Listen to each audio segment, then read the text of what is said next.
வெற்றிகரமாக நிறைவேற்றுவதற்காகத்தான் எனது அருமை மாணவர் சமூகம் வீதிக்கு வந்து போராடி கொண்டிருக்கிறது. தங்கள் படிப்புகளை விட்டு, வகுப்புகளை விட்டு அவர்கள் தங்கள் சொந்த செலவில் இன்றைக்கு டெல்லிக்கு சென்றும் தமிழ்நாட்டின் பல முனைகளிலும் இங்கே எமது அலுவலகத்திற்கு வந்து போராடுகிறார்கள் என்று சொன்னால் அது அந்த அடாவடியில் ஈடுபடுகின்ற காவல்துறைய பிள்ளை செல்வங்களையும் காப்பதற்காகத்தான் என்பதை அப்படி தவறான முறையில் நடந்து கொள்கின்ற காவல்துறை நண்பர்களும் உணர்ந்து கொள்ள வேண்டும். அவர்கள் கண்ணியமான முறையில் கையாளப்பட வேண்டும் என்று தமிழக வாழ்வுரிமை கட்சி தமிழக காவல்துறைக்கு வேண்டுகோள் முன்வைக்கிறது.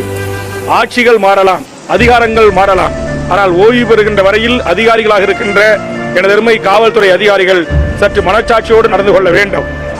டெல்லியிலே காவல்துறை நடந்த அந்த காட்டுமிராண்டி தனத்தை போல் தமிழ்நாட்டிலும் அங்கொன்றும் இங்கொன்றுமாக நடைபெறுகிறது என்கிற அந்த குற்றச்சாட்டுக்கு இனி வரும் காலங்களில் இடமளிக்க கூடாது.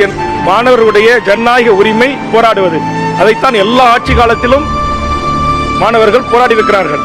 அதனால் மாணவர்களுடைய அந்த போராட்ட உரிமையை எந்த விதத்திலும் தமிழக அரசு, தமிழக காவல்துறை நசுக்க கூடாது என்பதுதான் எமது வேண்டுகோள்.